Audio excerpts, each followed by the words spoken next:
PPC campaign overview. इस video में हम पीपीसी कैंपेन की थोड़ी सी थ्योरी देखेंगे कि पीपीसी कैंपेन के अंदर कौन कौन सी चीज़ें होती हैं, क्या क्या टाइप्स होती हैं और टारगेटिंग कैसे कैसे कर सकते हैं। ये तमाम तर चीज़ें हम इसमें देखेंगे। सबसे पहले जो चीज़ हम देखते हैं वो ये कि पीपीसी का हमारा स्पॉन्सर्ड ऐड का ऑब्जेक्टिव क्या है।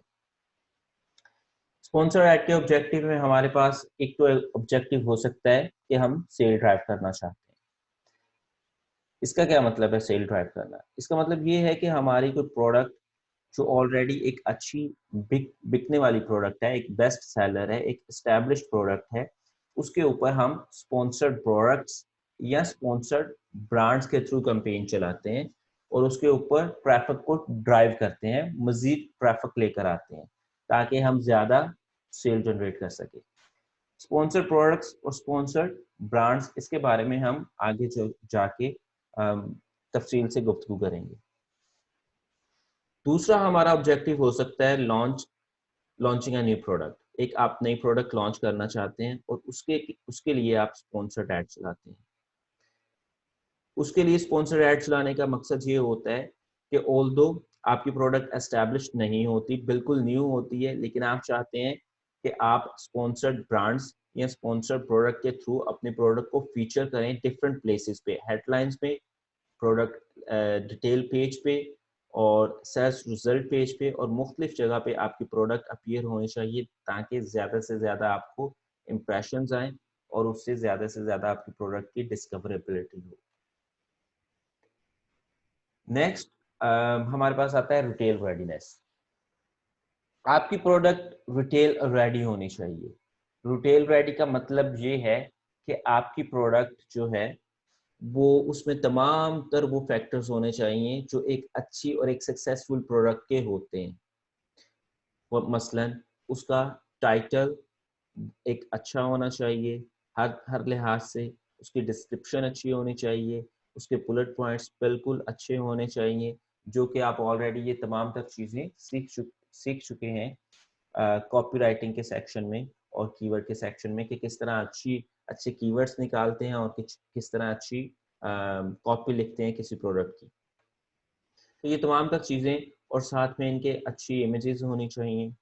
आपके जो रिव्यूज़ हैं, कस्टमर रिव्यूज़, वो एटलीस्ट 2 डिजिट्स में होने चाहिए। आई वुड से कि 15 टू 20 रिव्यूज़ होने चाहिए, तब जाके आपकी प्रोडक्ट क्लास होगी एज़ अ रिटेल रेडी। आपकी स्टार रेटिंग ऑल्दो कि अमेज़न कंसिडर करता है 3.5 को भी, लेकिन आई वुड से कि 4 स्टार आपकी एटलीस्ट रेटिंग होनी चाहिए अच्छी परफॉर्मेंस के लिए। फिर आपके पास इन्वेंट्री होनी चाहिए इनफ स्टॉक में। फिर आपके पास बाय बॉक्स होना चाहिए इन केस अगर आप शेयर्ड लिस्टिंग पे सेल कर रहे हैं। अगर आप प्राइवेट लेबल लिस्टिंग पे हैं तो मोर लाइकली बाय बॉक्स आपके पास होगा अनलेस आप प्राइस के साथ बहुत ज़्यादा मैनिपुलेशन कर रहे हैं। फिर आपका ईबीसी या ए प्लस कंटेंट होना चाहिए। जब ये तमाम चीज़ें आपकी लिस्टिंग में होंगी तो आपकी लिस्टिंग रिटेल रेडी होगी और ज़्यादा बेहतर परफॉर्म करेगी पीपीसी। स्पॉन्सर्ड प्रोडक्ट्स और स्पॉन्सर्ड ब्रांड्स, ये दो डिफरेंट चीज़ें होती हैं। नॉर्मली स्पॉन्सर प्रोडक्ट्स जो होती हैं वो तकरीबन तमाम सेलर्स को ये फैसिलिटी मुहैया होती है कि वो अपनी प्रोडक्ट को स्पॉन्सर कर सकते हैं। लेकिन स्पॉन्सर ब्रांड सिर्फ ब्रांड रजिस्टर्ड जो सेलर्स होते हैं उनके लिए अवेलेबल होती है। स्पॉन्सर प्रोडक्ट में आप एक इंडिविजुअल प्रोडक्ट को प्रमोट करते हैं जो कि आपके सर्च रिजल्ट में आती है। वो सर्च रिजल्ट में टॉप सर्च रिजल्ट में भी आ सकती है, मिडल में भी और लास्ट में भी। जबकि स्पॉन्सर्ड ब्रांड जिसको हम हेडलाइन सर्च भी बोलते हैं, इसमें प्रोडक्ट की कलेक्शन होती है। नॉर्मली 3 प्रोडक्ट्स की कलेक्शन होती है और साथ में ब्रांड का लोगो होता है। अगर आप ब्रांड के लोगो पे क्लिक करेंगे तो ये आपको किसी स्टोर के पेज पे अपने ब्रांड के स्टोर पे या जो पेज आप फीचर कर रहे हैं उस पे ले जाएगा। और अगर आप किसी लिस्टिंग पे प्रोडक्ट पे क्लिक करेंगे तो वो आपको प्रोडक्ट के डिटेल पेज पे ले जाएगा। इसका हम एक प्रैक्टिकल करके देखते हैं। इस वक्त मैंने सर्च किया कॉटन बड्स बायोडिग्रेडेबल, एक प्रोडक्ट सर्च की है और आप देख रहे होंगे टॉप पर एक ब्रांड का नेम लिखा आ रहा है लास्ट स्वैप और नीचे उसके 3 प्रोडक्ट हैं। और यहाँ पे आप देख रहे होंगे स्पॉन्सर्ड लिखा आ रहा है। सो ये है स्पॉन्सर्ड ब्रांड।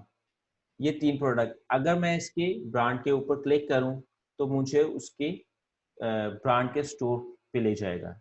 ये इस ब्रांड का स्टोर है। और अगर मैं इसकी किसी प्रोडक्ट के ऊपर क्लिक करूं तो मुझे उसकी ऑब्वियसली ये मैंने पेज रिफ्रेश किया और पिछली बार डिफरेंट ब्रांड आ रहा था और इस बार जब पेज मैंने रिफ्रेश किया तो एक डिफरेंट ब्रांड आ गया। इस ब्रांड के ऊपर अगर मैं यहाँ पे क्लिक करूं तो वो मुझे इंडिविजुअल प्रोडक्ट के ऊपर ले जाएगा। ये है स्पॉन्सर्ड ब्रांड। अगर मैं नीचे आऊं तो यहाँ पर भी आप देख रहे होंगे स्पॉन्सर्ड प्रोडक्ट। ये टॉप वाली स्पॉन्सर्ड ब्रांड कहलाएगी और जबकि ये जो सर्च रिजल्ट में आ रहा है ये स्पॉन्सर्ड प्रोडक्ट्स हैं। ये टॉप पेज के टॉप पर भी आ रही हैं और अगर मैं स्क्रॉल डाउन करूं मिडिल में भी आप देख रहे हैं स्पॉन्सर्ड प्रोडक्ट्स आ रही हैं और अगर मैं फर्दर स्क्रॉल डाउन करूं तो बॉटम में जाकर भी ये स्पॉन्सर्ड प्रोडक्ट्स आ रही हैं। इसी तरह जब आप नेक्स्ट पेज करेंगे तो वहां पे भी स्पॉन्सर्ड प्रोडक्ट्स आ रही होंगी। और अगर आप किसी प्रोडक्ट को ओपन करें, किसी लिस्टिंग के डिटेल पेज को, और उसको स्क्रॉल डाउन करें तो वहां पर भी आप देख रहे होंगे कि स्पॉन्सर प्रोडक्ट्स वहां पर भी आ रही हैं।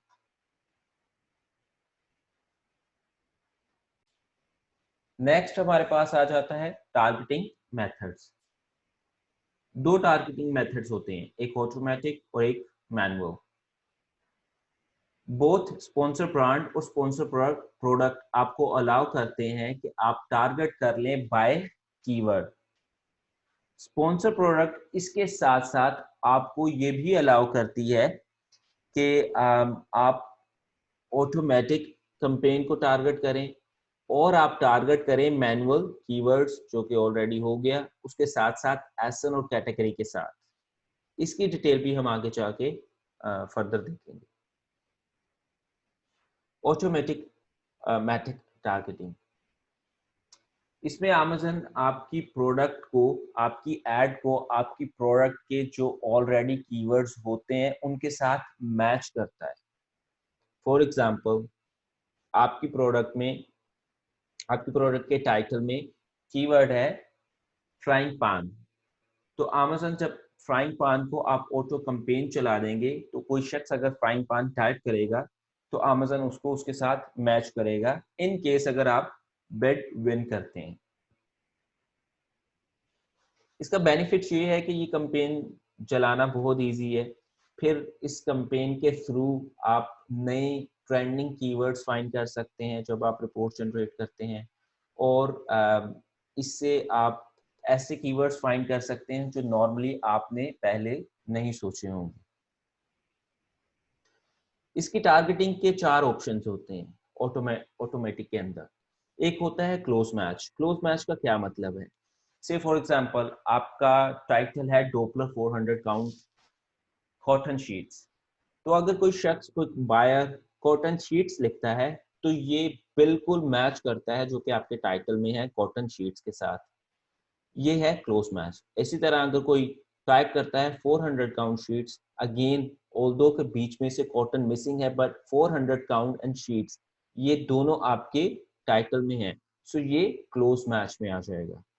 लूज मैच सेकंड ऑप्शन होता है। लूज मैच, लूज मैच में अगर आपका से टाइटल है डोपलर 400 काउंट कॉटन शीट्स, तो अगर कोई बायर सर्च करता है बेड शीट या queen size cotton sheets, obviously bed का कीवर्ड इसमें टाइटल में नहीं है, क्वीन साइज का नहीं है, लेकिन ये लूज मैच की शक्ल में आपकी लिस्टिंग अपीयर हो जाएगी। सब्स्टिट्यूट, अगर सेम एग्जांपल लें 400 काउंट कॉटन शीट, अगर कोई शख्स 400 की जगह 300 काउंट कॉटन शीट लिखता है या क्वीन 400 काउंट शीट लिखता है, तब भी आपकी प्रोडक्ट एज अ सब्स्टिट्यूट जाहिर हो जाएगी। कॉम्प्लीमेंट्स, अगर आपकी प्रोडक्ट से again same product topper 400 count cotton sheets है, तो आपकी पेज कोई शख्स क्विल्ट ढूंढता है, क्वीन क्विल्ट या फेदर पिलो, ऑब्वियसली आप बेड शीट बेच रहे हैं, कॉटन शीट बेच रहे हैं, और कोई शख्स पिलो सर्च कर रहा है या क्विल्ट सर्च कर रहा है, जो कि कंपटीशन में नहीं है लेकिन कॉम्प्लीमेंट प्रोडक्ट्स है। अगर कोई शख्स पिलो का केस बाय कर रहा है तो मोर लाइकली वो बेड शीट भी बाय करना चाहेगा, तो ये कॉम्प्लीमेंट में आ जाती है। नॉर्मली ऑटोमेटिक टारगेटिंग जो है वो न्यू लॉन्च जब करते हैं तो उस वक्त इसको यूज किया जाता है। और सेकेंडली अगर किसी के पास मैनुअल कैंपेन का एक्सपीरियंस नहीं है कि किस तरह टारगेट किया जाता है, तो उसके लिए ऑटोमेटिक कैंपेन के थ्रू टारगेट करना बहुत आसान है। और इसका ये भी रीज़न हो सकता है कि आप अपना वो कीवर्ड्स ढूंढना चाहते हैं जो पहले आपने नहीं सोचे थे, कुछ नया डिस्कवर करना चाहते हैं, नए कीवर्ड्स देखना चाहते हैं, या देखना चाहते हैं कस्टमर क्या क्या सर्च करता है और किस तरह आपकी लिस्टिंग अपीयर होती है, तो आप ऑटोमेटिक टारगेटिंग यूज करते हैं। ये स्पॉन्सर्ड प्रोडक्ट के लिए अवेलेबल है, ये स्पॉन्सर्ड ब्रांड के लिए अवेलेबल नहीं है। स्पॉन्सर्ड ब्रांड में ऑटोमेटिक टारगेटिंग नहीं होती। सेकंड आपके पास आ जाता है मैनुअल टारगेटिंग। इसमें आप अपने मर्जी के कीवर्ड्स चूज कर सकते हैं, अपनी मर्जी का एसन कंपेटिटर की लिस्टिंग भी चूज कर सकते हैं और कैटेगरी को भी चूज कर सकते हैं टारगेट करने के लिए। फॉर एग्जांपल आप चाहते हैं कि आपका कोई एक कंपेटिटर है और उसकी जब कोई पर्सन उसकी लिस्टिंग ओपन करे तो उसकी डिटेल पेज में आपकी ऐड आनी चाहिए। फॉर एग्जांपल इस केस में आप देख रहे हैं कि नीचे मैंने स्क्रॉल डाउन किया, आप चाहते हैं कि इसके अगेंस्ट इसकी लिस्टिंग प्रोडक्ट की पे आपकी प्रोडक्ट आ जाए प्रोडक्ट डिटेल पेज पे, तो आप इस एक्शन को टारगेट कर सकते हैं। इसी तरह आप कैटेगरी को भी टारगेट कर सकते हैं और इंडिविजुअल कीवर्ड को भी टारगेट कर सकते हैं। इसका फायदा ये है कि जब मैनुअल टारगेटिंग आप करते हैं तो आपके पास ज्यादा कंट्रोल होता है कि किस कीवर्ड के ऊपर आप कितनी बेट करना चाहते हैं। ऑटोमेटिक टारगेटिंग के अंदर कीवर्ड्स के ऊपर बिडिंग नहीं होती। आप एक डिफॉल्ट बिड लगा देते हैं, Amazon ऑटोमेटिकली कीवर्ड मैच करता है आपकी लिस्टिंग के साथ, आपके पास कंट्रोल नहीं होता। जबकि मैनुअल टारगेटिंग में आपके पास कंट्रोल होता है और आप इंडिविजुअल कीवर्ड के ऊपर अपनी मर्जी से बेट कर सकते हैं। उसके बाद टारगेटिंग ऑप्शन में जैसे हम डिस्कस कर चुके हैं, कीवर्ड्स, एसेंस और कैटेगरी हो सकती है। इसका इस्तेमाल उस वक्त होता है जब आपको अपनी लिस्टिंग में अच्छे तरीके से पता है कि आपके मेन कीवर्ड्स कौन से हैं, या फिर इन कीवर्ड्स की शक्ल में और कैटेगरी की शक्ल में आपको पता है कि किस कैटेगरी में है, और या फिर आपके कोई खास गोल है। फॉर एग्जांपल आपने आपके कोई 4-5 टॉप के मेन कीवर्ड्स हैं और उनके ऊपर आप रैंक करना चाहते हैं, तो उस केस में ऑटो की बजाय हम मैनुअल टारगेटिंग यूज करते हैं। ये अवेलेबल मैनुअल टारगेटिंग अवेलेबल होती है कीवर्ड की शक्ल में स्पॉन्सर्ड प्रोडक्ट्स के लिए और स्पॉन्सर्ड ब्रांड्स के लिए। लेकिन स्पॉन्सर्ड प्रोडक्ट्स में कीवर्ड्स, एसन और कैटेगरी ये तीनों चीजें आ जाती हैं, जबकि स्पॉन्सर्ड ब्रांड में सिर्फ और सिर्फ कीवर्ड्स होते हैं, लेकिन मैनुअल एसन या मैनुअल कैटेगरी नहीं होती। कीवर्ड्स के कुछ rules. Close variation. Close variation का मतलब ये है कि वो वर्ड्स जो बहुत ज्यादा आपस में क्लोज होते हैं, जैसे इस एग्जांपल में हमारे पास है शूज और शू। सो अगर आप शूज लिखें या शू लिखें तो ये एक ही Amazon इसको कंसिडर करेगा। ये है क्लोज वेरिएशन।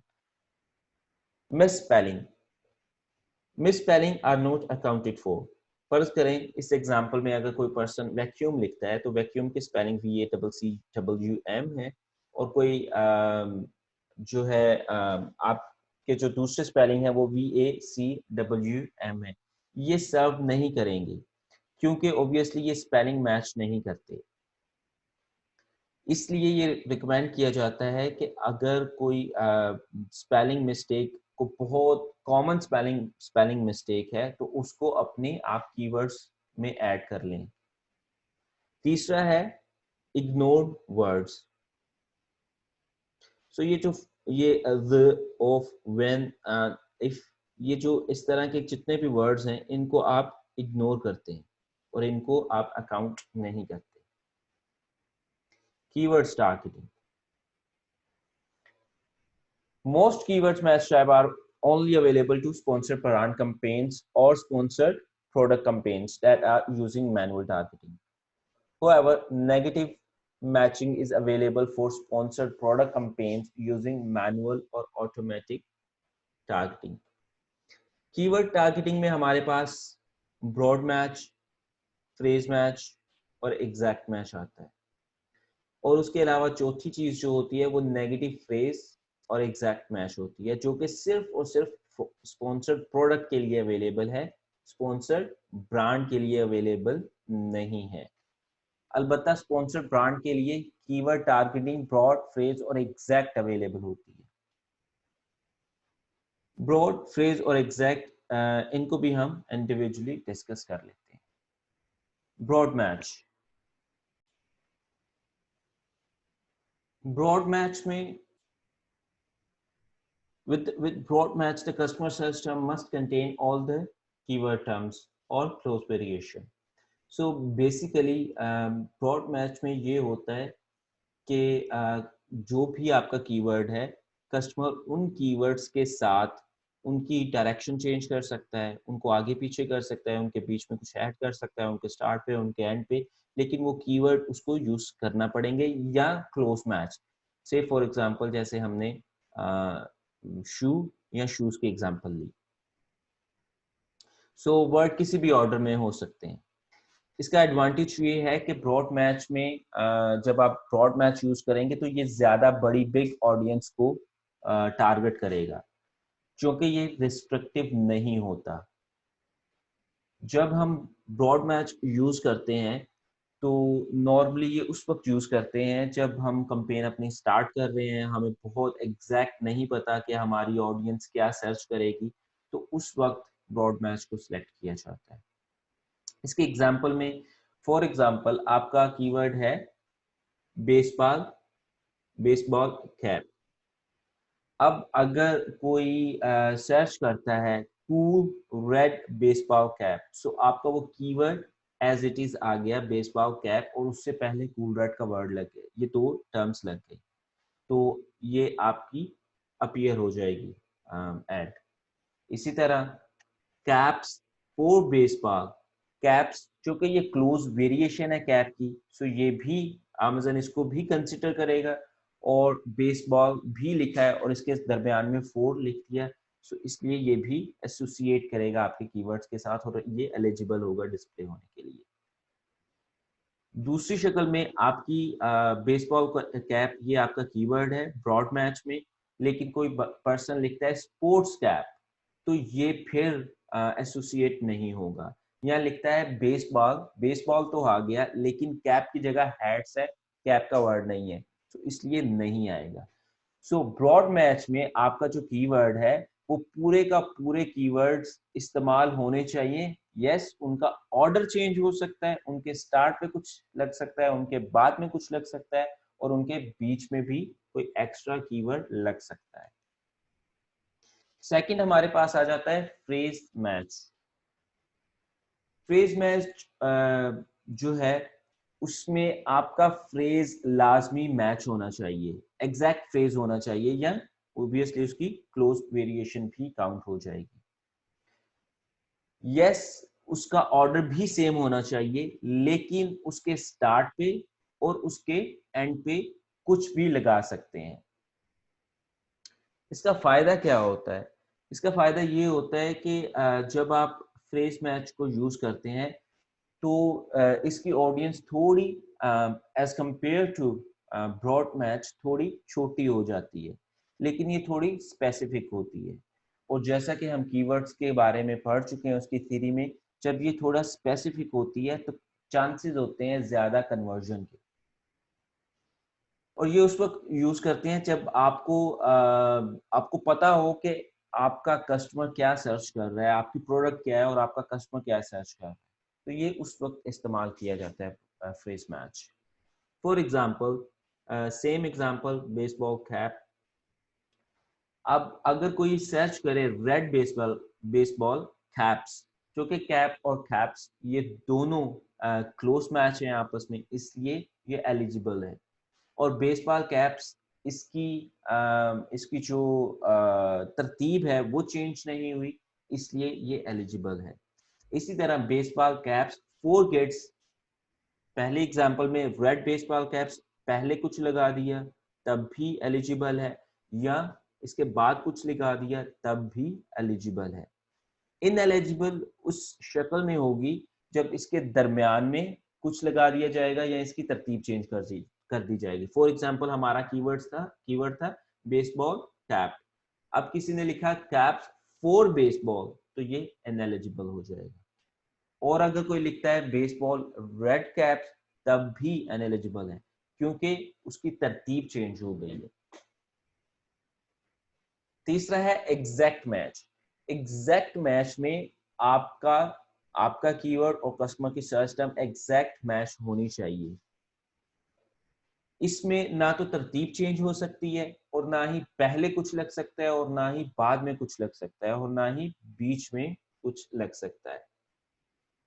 इसका फायदा ये होता है कि ये बहुत स्पेसिफिक ऑडियंस को, बहुत स्पेसिफिक कस्टमर्स को टारगेट करता है, और ये कीवर्ड्स नॉर्मली बहुत ज्यादा हाई परफॉर्मिंग कीवर्ड्स होते हैं। Same example, baseball cap eligible होगा अगर कोई लिखेगा बेसबॉल कैप या बेसबॉल कैप्स, क्योंकि कैप और कैप्स अगेन क्लोज वेरिएशन है। लेकिन अगर इसके स्टार्ट पे रेड बेसबॉल कैप लगा दिया जाएगा तो अनएलिजिबल हो जाएगा। ये कैप्स बेसबॉल कर दिया जाएगा, तरतीब चेंज हो जाएगी, तो ये अनएलिजिबल होगा, मतलब आपकी एड शो नहीं होगी। नेक्स्ट हमारे पास आ जाता है जी नेगेटिव मैच। नेगेटिव मैच, क्योंकि ये स्पॉन्सर ब्रांड के लिए अवेलेबल नहीं है, ये सिर्फ और सिर्फ स्पॉन्सर प्रोडक्ट के लिए अवेलेबल होता है। इसमें अगेन इसमें हमारे पास जो मैच टाइप होते हैं वो फ्रेज भी हो सकते हैं और एग्जैक्ट भी हो सकते हैं हमारे पास। सो इसका इस्तेमाल जो है वो इसलिए किया जाता है कि आपकी प्रोडक्ट किसी ऐसे कीवर्ड के अगेंस्ट अपीयर हो रही है जो कि जहाँ पे आपकी ट्रैफिक कन्वर्ट नहीं हो रही, तो उसको कॉस्ट बचाने के लिए हम उस कीवर्ड को फिर नेगेटिव कीवर्ड मैच में डाल देते हैं। अब जैसा कि ऑलरेडी डिस्कस कर चुके हैं फ्रेज और एग्जैक्ट, और इसके फर्क का भी पता चल गया आपको, फ्रेज और एग्जैक्ट कीवर्ड में क्या फर्क है, फ्रेज और एग्जैक्ट मैच में क्या फर्क है। नेगेटिव मैच में भी फ्रेज मैच और एग्जैक्ट मैच उसी तरह काम करते हैं। फॉर एग्जाम्पल, अगर आप की एग्जाम्पल है baseball hat advertiser makes sun hat a negative phrase match. So हमारी सेम एग्जाम्पल बेसबॉल हैट, और हम कहते हैं कि चूंकि हम बेसबॉल हैट बेचते हैं, तो अगर कस्टमर सन हैट लिखता है तो हमारी लिस्टिंग आ जाती है। ऑब्वियसली बेसबॉल हैट बाय करने वाला पर्सन सन हैट क्यों बाय करेगा, या सन हैट अगर कोई सर्च कर रहा है तो वो बेसबॉल हैट क्यों बाय करेगा।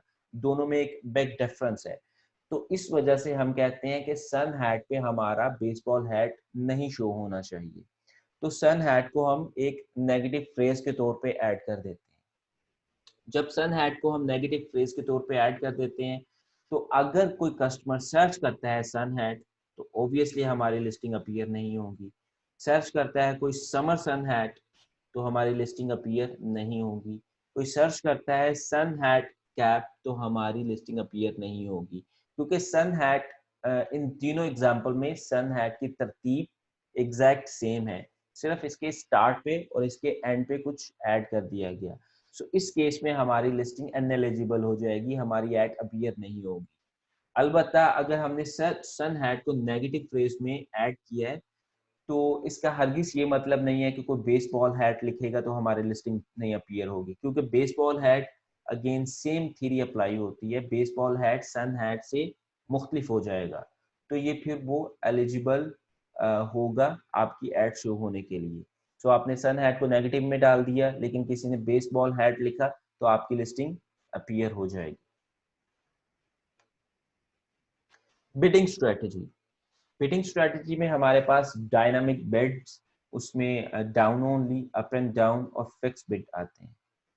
डाउन ओनली का मतलब ये है कि अमेज़न ऑटोमेटिकली आपने से बिड लगाई है £1 या $1, तो अमेज़न ऑटोमेटिकली इसको डाउन कर देगा 1 से मे बी 99, 95, 90, ऑटोमेटिकली बिड को डाउन कर देगा डिपेंडिंग अपॉन योर परफॉर्मेंस, आपकी एड की परफॉर्मेंस के। अप एंड डाउन में अमेज़न उसको अप भी कर सकता है, एक पाउंड या $1 से ऊपर भी कर सकता है और नीचे भी कर सकता है। फिक्स में अगर आपने £1 या $1 लगाई है तो वो एग्जैक्ट वही रहेगी, ना अमेज़न उसको ऊपर करेगा ना उसको नीचे करेगा। फिर हमारे पास एक और ऑप्शन आता है एडजस्ट बिड बाय प्लेसमेंट। हम चाहते हैं कि हमारी product top of the search आए, जो फर्स्ट पेज है उसके टॉप पे रहे हमारी प्रोडक्ट, तो ऑब्वियसली वहां पे हर बंदा बिड कर रहा है और से हम $1 बेट कर रहे हैं, कंपेटिटर भी बेट कर रहे हैं और हम चाहते हैं कि हम कंपेटिटर से विन कर जाएं, तो हम उसके ऊपर एडिशनल एक एडजस्टमेंट लगा देंगे। वो एडजस्टमेंट जो है हमारी बिड को $1 से $2, $3, $4 इस तरह इंक्रीज कर सकती है, और यही चीज अप्लाई होती है प्रोडक्ट पेजेस में भी। ये हमारा था पीपीसी का थोड़ा ओवरव्यू। आई नो ये थोड़ा ओवरवेलमिंग होगा आप लोगों के लिए जो फर्स्ट टाइम सुन रहे हैं, लेकिन इट्स ओके, जब हम प्रैक्टिकलिटी पे जाएंगे, इसको करेंगे, तो चीज़ें ज़्यादा बेहतर क्लियर हो जाएंगी।